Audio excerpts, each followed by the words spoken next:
César Dilson e a Ana, a Edna e o esposo dela, no momento esquecido, o Joel, né?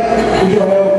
São casais que trabalham ali comigo, né? A Ana e o Edilson trabalham conosco ali na firma, o Joel, o esposo da Edna, né? Que trabalha com nós também.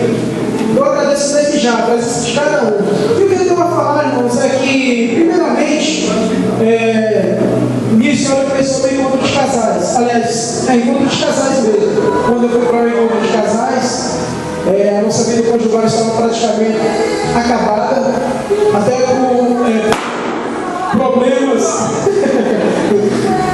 Porque, mesmo estando na igreja, ainda era aquela pedra bruta, era igual a Pedro, era uma espada ignorante todo, né? E ali teve coisas que aconteceram entre nossas vidas, entre eu e a minha esposa, que vindo destruir o nosso casamento. Foi na mesma época do Michel, do Luciano aqui, que é o responsável por todo esse evento.